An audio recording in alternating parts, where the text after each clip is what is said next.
बिस्मिल्लाहिर्रहमानिर्रहीम। अस्सलाम वालेकुम डियर स्टूडेंट्स। आज से हम अपना नया कोर्स वेब इंजीनियरिंग स्टार्ट करते हैं। तो आज का जो हमारा पहला लेक्चर है वो इंट्रोडक्शन टू वेब इंजीनियरिंग है। चलो आज का पहला लेक्चर स्टार्ट करते हैं। Introduction to the course. This course aims, मतलब इस कोर्स का जो मकसद है वो है to introduce the methods and techniques used in web based application development.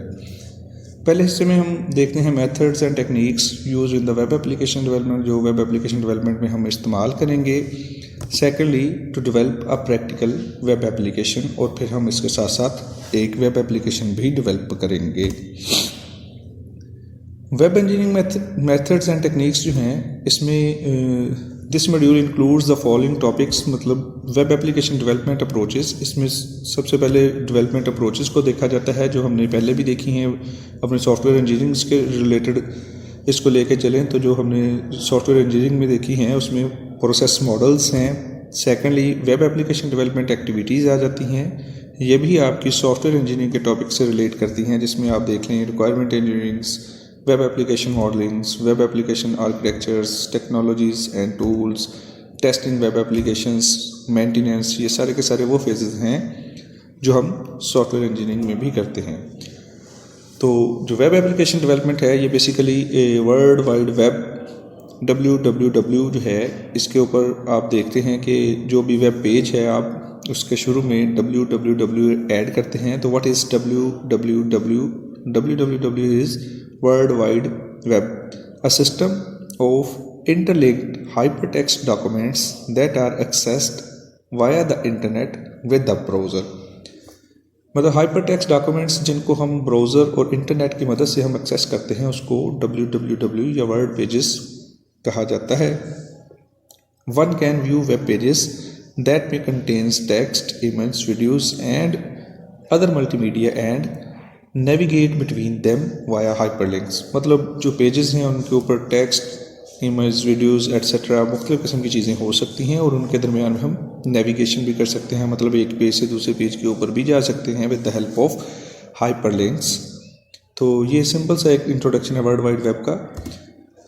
जो वेब एप्लीकेशन डेवलपमेंट है बेसिकली अब उसका पूरे का पूरा सिनेरियो हम समझते हैं कि जो वर्ल्ड वाइड वेब या वेब एप्लीकेशंस हमारे जो हैं वो एक्चुअल काम कैसे करती हैं। एक यूज़र है आपके सामने। यूज़र क्या करता है पहले इन चीज़ों को देख लें। यूज़र, जब भी हम कोई भी वेब एप्लीकेशन या वेब पेज को एक्सेस करना चाहते हैं तो उसके लिए दो चीज़ें मैंडेटरी हैं। एक तो आपका ब्राउज़र और दूसरा आपके पास इंटरनेट का कनेक्शन।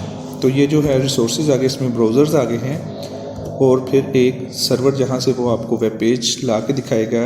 इसकी एग्जीक्यूशन ऐसे होती है, जो यूज़र है, यूज़र सेंड्स रिक्वेस्ट। ये रिक्वेस्ट सेंड करता है, किसको सेंड करता है? Towards browser. ब्राउज़र को अपनी रिक्वेस्ट सेंड करता है, और ब्राउज़र क्या करता है? Browser interprets users selection and makes request from appropriate server. मतलब उसको इंटरप्रेट करके जो उसके रेलेवेंट सर्वर है उसकी तरफ आपकी रिक्वेस्ट को फॉरवर्ड कर देता है। और जो सर्वर है वो क्या करता है? Server accepts and process request from browsers. मतलब जो सर्वर है उसको एक्सेप्ट भी करता है और उसके ऊपर मज़ीद प्रोसेस करता है जो उसको ब्राउज़र की तरफ से मिलती है। जब उसके ऊपर प्रोसेस करता है तो प्रोसेस करने के बाद क्या करता है? Server sends requested files to browsers to be interpreted. जो सर्वर है वो रिक्वेस्टेड फाइल जो है वो ब्राउज़र को रिटर्न कर देता है, और ब्राउज़र क्या करता है? ब्राउज़र वापस वो जो फाइल्स हैं यूज़र उन फाइल्स को रिसीव करता है और डिस्प्ले होती हैं जो उसको ब्राउज़र्स के ऊपर डिस्प्ले होती हैं। तो ये आपका कोई भी वेब पेज का पूरा सिनेरियो होता है जो भी आप इंटरनेट के ऊपर देखते हैं। तो वेब एप्लीकेशन डेवलपमेंट की तरफ जाते हैं तो इसमें आप देखते हैं कि जो वेब पेजेस हैं उनमें मुख्तलिफ़ किस्म की चीज़ें इस्तेमाल की जाती हैं, कोडिंग्स इस्तेमाल की जाती हैं। तो HTML, इसको भी हम डिटेल में आगे अपने लेक्चर्स में डिस्कस करेंगे। तो hyper text markup language HTML है जो स्टैटिक पेजेस और उनके डिस्प्ले को आपको शो करवाती है। बेसिकली इसका जो फोकस होता है ये फोकस इस पर करती है कि हाउ डाटा लुक्स, के जो डाटा है वो कैसे आपका शो होगा स्क्रीन के ऊपर। और इसको मज़ीद ज़्यादा पुरअसर बनाने के लिए हम इसमें कैस्केडिंग स्टाइल शीट्स जो हैं जिनको CSS कहा जाता है, आप HTML पेजेस के साथ अटैच करके उनकी लुक को चेंज भी कर सकते हैं। इसके बाद मज़ीद हम देखते हैं कि जो क्लाइंट साइड स्क्रिप्टिंग होती है, जो आपकी साइट के ऊपर कोई फॉर्म्स वगैरह फिलिंग वगैरह या उनके जो एक्शंस हैं वो जावास्क्रिप्ट के अंदर परफॉर्म होंगे। जो सर्वर साइड स्क्रिप्टिंग लैंग्वेजेस है, मतलब सर्वर के ऊपर कोई कैलकुलेशंस होती हैं, कोई वो आपको कुछ चीज़ प्रोसेस करने के बाद कोई चीज़ शो करवाता है, तो वो जो जितनी भी स्क्रिप्टिंग है या जितनी भी वो क्यूरीज़ वहाँ पे एग्जीक्यूट होंगी वो PHP लैंग्वेज में हम देखेंगे। और अगर डेटाबेसेस इन्वॉल्व होगी तो उसके लिए हम MySQL या MySQL इसको कहते हैं, उसको हम स्टडी करेंगे। तो वेब इंजीनियरिंग की तरफ चलते हैं। वेब इंजीनियरिंग बेसिकली इसको स्टार्ट करने से पहले, software engineering is an engineering discipline that is concerned with all aspects of software production. जो सॉफ्टवेयर इंजीनियरिंग है इसमें पूरे ब्रॉड डिसिप्लिन्स को देखा जाता है कि जो सॉफ्टवेयर है, सॉफ्टवेयर के प्रोडक्शन के साथ कंसर्न किया जाता है कि कोई भी सॉफ्टवेयर जब आप बनाते हैं तो उसमें आप पूरे का पूरा सॉफ्टवेयर इंजीनियरिंग इन्वॉल्व हो जाता है। तो software engineering is the science and art of building scientific significant software systems that are, मतलब कोई भी जो सॉफ्टवेयर आप डेवलप करते हैं उसकी डेवलपमेंट के लिए आपको सॉफ्टवेयर इंजीनियरिंग का सहारा लेना पड़ता है। और वो सॉफ्टवेयर क्या करते हैं, आपकी टाइम को मैनेज करते हैं, आप ऑन टाइम उसको डिलीवर करते हैं। अगर सॉफ्टवेयर इंजीनियरिंग के सारे फेजेस को उसके ऊपर अप्लाई करेंगे, बजट के अंदर वो अपना कंप्लीशन हो जाएगी विद एक्सेप्टेबल परफॉर्मेंस, और उसकी जो परफॉर्मेंस है वो भी एक्सेप्टेबल होगी, और विद करेक्ट ऑपरेशंस, और जो ऑपरेशंस हैं उसके वो भी सही फंक्शनैलिटी परफॉर्म कर रहे होंगे। तो ये सारी की सारी चीज़ें उसी वक्त किसी सॉफ्टवेयर में आती हैं, एक ही वक्त में, जब आप पूरे का पूरा सॉफ्टवेयर इंजीनियरिंग उसके ऊपर अप्लाई करते हैं। मतलब उसके जितने भी फेजेस हैं जब आप उनको अप्लाई करते हैं तो फिर ही ये सारी की सारी चीज़ें आपको मिलती हैं। तो जब हम वेब इंजीनियरिंग की बात करते हैं तो web engineering is the study of the process used to create high quality web applications. Actually ये भी वेब एप्लीकेशंस हैं, एक सॉफ्टवेयर है, इनको जब हम क्रिएट करते हैं तो इसकी जो स्टडी है या इसके प्रोसेस की जो स्टडी है, इसको समझने के लिए जो हम करेंगे तो वो सारे का सारा कोर्स जो है वो हमारा वेब इंजीनियरिंग का कहलाता है। Web engineering draws heavily on the principles and management activities found in software engineering process। तो यहाँ पे ये बात क्लियरली वाज़ेह कर दी गई है कि जो सॉफ्टवेयर इंजीनियरिंग के प्रिंसिपल्स या जितनी भी एक्टिविटीज़ हैं जो मैनेजमेंट की, वेब इंजीनियरिंग भी उसी के ऊपर पेश करती है। Web engineering extends software engineering to web application, मतलब वेब इंजीनियरिंग सॉफ्टवेयर इंजीनियरिंग को एक्सटेंड करती है कोई भी वेब एप्लीकेशन डेवलप करने की तरफ। तो वेब इंजीनियरिंग जो है, the application of systematic and quantifiable approaches to cost effective analysis, design, implementation, testing, operation and maintenance of high quality web application. तो यहाँ पर आप देख लें कि वेब इंजीनियरिंग में क्या है कि वो सिस्टमेटिक और क्वान्टिफाइएबल अप्रोचेस हैं जिसमें वो तमाम के तमाम फेजेस आ जाते हैं जो आप सॉफ्टवेयर इंजीनियरिंग में भी फॉलो करते थे, analysis, design, implementation, testing, operation and maintenance. किसी भी हाई क्वालिटी वेब एप्लीकेशन के लिए आपको इन तमाम फेजेस में से गुजरना पड़ेगा।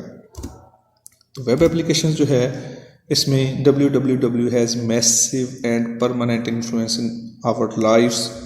जो वेब एप्लीकेशन है ये हमारी लाइफ्स के अंदर बहुत ज़्यादा इनका इन्फ्लुएंस है। आप किसी भी फील्ड में चले जाएं, आप देख रहे हैं, इकोनॉमी है, इंडस्ट्री है, एजुकेशन है, हेल्थ केयर है, एंटरटेनमेंट है, आपको बेशुमार किस्म के वेब पेजेस आपको मिलेंगे और आप परमानेंट उनके अंदर इन्वॉल्व रहते हैं। तो ये बहुत ज़्यादा कॉमन हो गया आजकल। तो वाई, मतलब इसमें इसकी वजह क्या है कि ये ग्लोबल एंड परमानेंट है, मतलब पूरी दुनिया में आप जहाँ मर्जी चले जाएं और आपको कोई ना कोई एक्टिविटी या अपने इंटरेस्ट के रिलेटेड मटेरियल आपको मिल जाता है।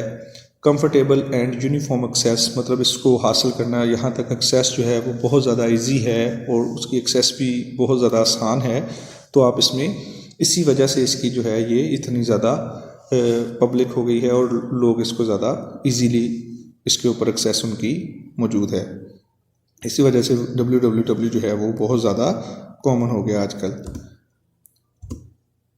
www started as a an informational medium. जब शुरू में वर्ल्ड वाइड वेब स्टार्ट हुआ था तो ये इंफॉर्मेशनल मीडियम था। यहाँ पे सिर्फ एक स्टैटिक पेजेस के तौर पे इंफॉर्मेशन को शेयर किया जाता था। साइंस की जो रिसर्च थी या जितने भी नए मेथड्स थे उनको हम शेयर करने के लिए इस्तेमाल करते थे। लेकिन with the passage of time evolve into application medium, इसके अंदर भी एप्लीकेशंस आ गई। अब हम इसके ऊपर मुख्तलिफ एप्लीकेशंस, जैसे कि हम रिजल्ट्स अपने चेक कर लेते हैं, हम ऑनलाइन किसी चीज़ को बाई कर लेते हैं, अपनी चीज़ को सेल कर देते हैं। तो मुख्तलिफ किस्म की एप्लीकेशंस भी अपनी वेब के ऊपर आपको मिलती हैं, जो कि बहुत ज़्यादा इंटरेक्टिव, डाटा इंटेंसिव सर्विसेज भी प्रोवाइड करती हैं। डिस्टिंग्विशिंग फैक्टर्स जो इसमें मौजूद हैं वो देख लेते हैं।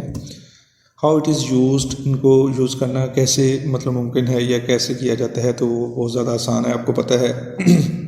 टेक्नोलॉजीज़ एंड स्टैंडर्ड्स को फॉलो करते हुए हम इनको डेवलप करते हैं। जो फ़र्क है ये बेसिकली पुराने जो इंफॉर्मेशनल मीडियम के लिए हम वेब पेजेस बनाते थे उनसे जो है एप्लीकेशन मीडियम का थोड़ा सा फ़र्क बताया गया है कि इसमें हम टेक्नोलॉजीज़ और मुख्तलिफ स्टैंडर्ड्स को इस्तेमाल करते हुए हम इंफॉर्मेशनल मीडियम को एप्लीकेशन मीडियम में तब्दील कर देते हैं। इसमें जैसा कि हमने पीछे देखा है कि हम HTML और जो MySQL और PHP जावास्क्रिप्ट वगैरह को इसमें इस्तेमाल करके एप्लीकेशन किस्म के अपने वेब पेजेस बनाते हैं। तो जो वेब एप्लीकेशंस हैं, a web application is a system that utilizes W3C standards and technologies to deliver web specific resources to client typically through a browser. Web application क्या है? जो आपके W3 स्टैंडर्ड्स को इस्तेमाल करते हुए टेक्नोलॉजीज़ को एक ख़ास मतलब रिसोर्सेज में रहते हुए ब्राउज़र के ज़रिए अपने क्लाइंट को शो करवाता है, उसको हम वेब एप्लीकेशन कहते हैं। इसमें आप देख लें कि टेक्नोलॉजी और इंटरेक्शन को जब हम प्लस कर देते हैं तो वो आपकी एक वेब एप्लीकेशन बन जाती है। मतलब आप जो टेक्नोलॉजी है जिसमें आपके पास, आपको पता है कि वेब पेजेस के ऊपर आप जावास्क्रिप्ट वगैरह करते हैं, तो PHP वगैरह को मतलब मुख्तलिफ क्यूरीज को एग्जीक्यूट करके आप अपने यूज़र के साथ इंटरेक्शन करते हैं, तो इसको हम कह देते हैं कि ये एक वेब एप्लीकेशन है। केस फॉर वेब इंजीनियरिंग, यहाँ पे आपको थोड़ी सी चीज़ें मैं वाज़ेह कर दूँ कि ये जो स्टडी है बेसिकली ये कटर 2000 उसमें कटर एक था, रिसर्च उसने की थी 2000 में। उसने कहा था कि जो मेन प्रोजेक्ट्स हैं उनके फेलियर के जो ड्रॉबैक्स हैं वो क्या हैं। तो उनकी जो मेन रीजंस थी उसने बताया था कि जो प्रोजेक्ट्स हैं उनमें 84% जो फेलियर है टू मीट बिजनेस ऑब्जेक्टिव्स, वो बिजनेस ऑब्जेक्टिव्स को ही मीट नहीं करते। आपका जो बिजनेस का जो मेन ऑब्जेक्टिव है वो उसको मीट नहीं करते, क्योंकि पहले शुरू में ऐसा था कि जो वेब आप डेवलप करते थे वो इंडिविजुअल करते थे, उसमें किसी रूल्स को फॉलो नहीं किया जाता था। जो ओनर था वो खुद ही उसको डेवलप कर देता था, कोई टीम नहीं थी। तो ये सारी चीज़ें उसके अंदर मैटर करती थी, जिसकी वजह से आपकी जो वेब के ऊपर आपकी वेब एप्लीकेशन थी वो आपके जो एग्जैक्ट गोल्स थे उनके ऊपर पूरा नहीं उतरती थी। तो उसी के रिलेटेड इसने बताया था कि उसमें 84% जो है वो बिज़नेस ऑब्जेक्टिव को फेल कर देते हैं, उसको मीट ही नहीं करते।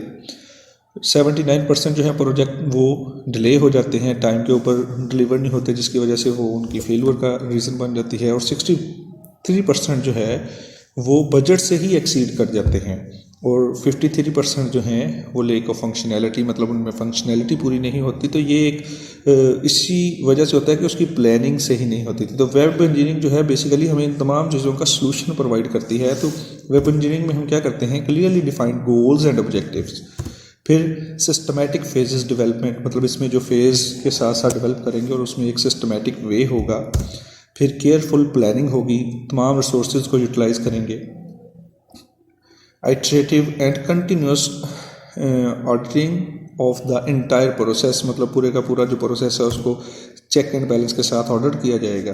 तो ये था हमारा जो वेब इंजीनियरिंग के केसेस थे, उनमें फेलियर क्यों आती है और उसके ओवरकम में हम वेब इंजीनियरिंग के साथ हमें कौन से सलूशन प्रोवाइड होते हैं।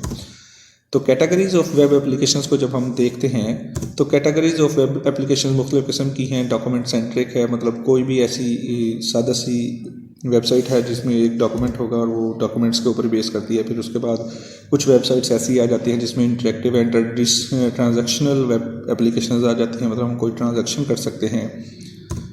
फिर वर्क फ्लो बेस्ड एप्लीकेशंस उसमें आ जाती हैं। वेब पेजेस के ऊपर हम मतलब वेबसाइट के ऊपर बैठ के हम अपना वर्क देख सकते हैं। Collaborative and social web applications जैसा कि फेसबुक वगैरह, आपस में एक दूसरे के साथ आप सोशल कनेक्टिविटी कर सकते हैं वेब एप्लीकेशन की मदद से।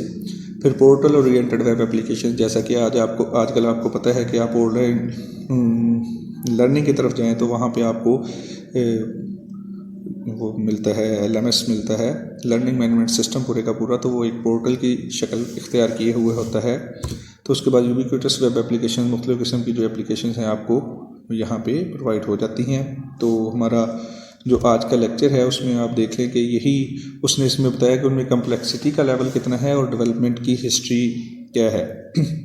सबसे शुरू में सेंट्रिक आई थी, फिर इंटरेक्टिव आई थी, फिर ट्रांजैक्शनल आ गई वेब एप्लीकेशंस, और उसके बाद वर्क फ्लो जो बेस्ड एप्लीकेशन है वो आ गई। फिर कोलैबोरेटिव और सोशल वेब्स एक ही वक्त में मतलब आपके पास आ गई। और यूबिक्विटस मुख्तलिफ़ किस्म की जो एप्लीकेशन हैं, जैसे कह लें कि आपका रेस्टोरेंट मैनेजमेंट सिस्टम आ गया है, रिजर्वेशन सिस्टम आ गया है, इसी तरह के आपके ऑनलाइन एग्ज़ाम सिस्टम आ गए। मुख्तलिफ़ किस्म की जो एप्लीकेशंस हैं वो आ जाती हैं। और आपको पता है कि पोर्टल ओरिएंटेड जो आजकल बहुत ज़्यादा कॉमन है कि आपको एडमिन पोर्टल मिल जाता है, आपका यूज़र पोर्टल मिल जाता है। आप कोई भी चीज़ स्टोर के ऊपर देख लें, एडमिन पोर्टल के ऊपर मुख्तलिफ़ एक्टिविटीज़ होंगी, यूज़र पोर्टल के ऊपर कुछ और एक्टिविटीज़ होंगी। तो ये सारी की सारी चीज़ें आपको कम्प्लेक्सिटी के लिहाज से आपको यहाँ पर दिखाई गई हैं।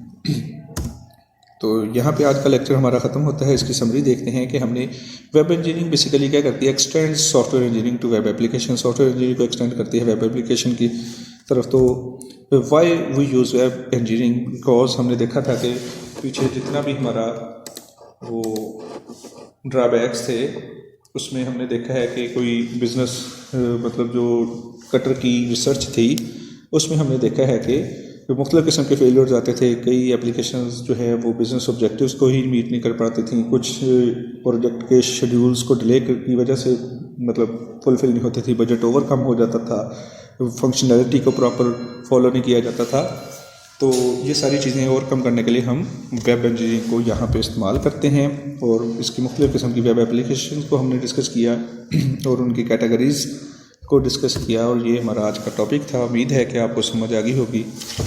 अगर कोई क्वेश्चन होगा तो आप मोस्ट वेलकम, आप उसे पूछ सकते हैं। शुक्रिया जी, अल्लाह हाफिज़।